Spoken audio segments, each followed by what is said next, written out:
বিসমিল্লাহির রহমানির রহিম। সবাইকে জানাচ্ছি অনেক অনেক শুভেচ্ছা।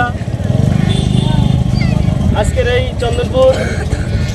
চন্দনপুর ইউনিয়নের গর্ব, চন্দনপুর গ্রামের কৃতি সন্তান জিয়াউর রহমান, সে আজকের আমাদের বিকল্পধর্মী একটি সাইকেল, দোতলা সাইকেল সে তৈরি করেছে, নিজেই তৈরি করেছে এবং তাকে আমরা আমাদের গ্রামের একটা ক্ষুদি বিজ্ঞানী বলে থাকি।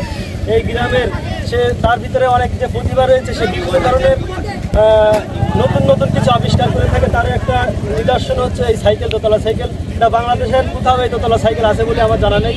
যদি কোনো কোম্পানি এটা মার্কেটিং করে, আমার মনে হয় ভালোভাবে দর্শক গ্রহণ করবে এবং তার এই যে বৈজ্ঞানিক প্রতিভা, আমি মনে করি যে শায়েখ সিরাজ থেকে শুরু করে ইত্যাদির হালিম সংকেত যদি আমাদের এই সাইকেলটা নিয়ে দর্শকদের মাঝে প্রচার করে, তাহলে আমার মনে হয় এটা আরও ভালোভাবে দর্শক গ্রহণ করবে এবং সারা বাংলাদেশ ছড়াবে। আমরা সাব্বিরের এই ভিডিওর মাধ্যমে আমরা এই আজকের জিয়াউর রহমানের প্রতিভা অন্বেষণের খোঁজে যে আমরা এই যে দোতলা সাইকেল উদ্বোধন করতে চলেছি, আমাদের মাঝে চন্দনপুরের এক ঝাঁক তরুণ এখানে উপস্থিত রয়েছেন। এ পর্যায়ে আমি সংক্ষিপ্ত কথা বলার জন্য অনুরোধ করছি চন্দনপুর মাধ্যমিক বিদ্যালয়ের সহকারী শিক্ষক মাস্টার আসানুর রহমান চাচাকে কিছু কথা বলার জন্য অনুরোধ করছি। বিসমিল্লাহির রহমানির রহিম। আসসালামু আলাইকুম।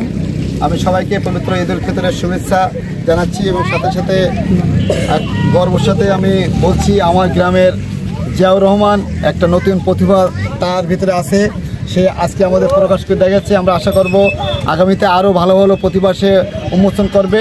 আর আমি আশা করছি এর এই প্রতিভা যেন আরও দেশে বা বাইরে ছড়িয়ে পড়ে, তার দোয়া কামনা করছি।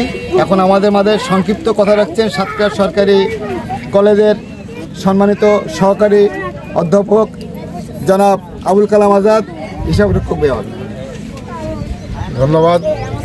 আমাদের এই প্রত্যন্ত গ্রাম চন্দনপুর, কিন্তু এখানে যে অনেক প্রতিভা লুকায় আছে এবং অনেকেই যে বড় বড় জায়গায় আছে এবং দেশের অবদান এবং বিদেশেও বাইরেও এদের অবদান দিচ্ছে তাদের মেধা দিয়ে। এবং আমাদের এই যে ছোট ভাই জিয়াউর রহমান, এও যে আমাদের যে নিজেই যেহেতু গ্রামে থেকে একটা সুন্দর সাইকেল, দোতলা সাইকেল মোটামুটি ছোট হয়, যাতে চলতেও অনেক সমস্যা হয়, কিন্তু দোতলা হলে একটু যে উঁচু হয় এবং অন্য অনেক অ্যাক্সিডেন্ট থেকে করা যায়।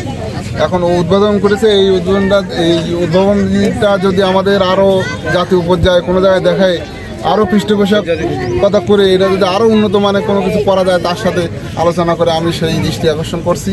আমাদের দেশে অনেক অনুদান দেয় বা এই ধরনের পৃষ্ঠপোষকতা প্রতিষ্ঠান আছে, তাদেরকে আমি অনুরোধ জানাচ্ছি এই জিয়াউর রহমানের সাথে হয়ে এর উদ্ভাবনী যে মেধা, এটা যেন কাজে লাগানো।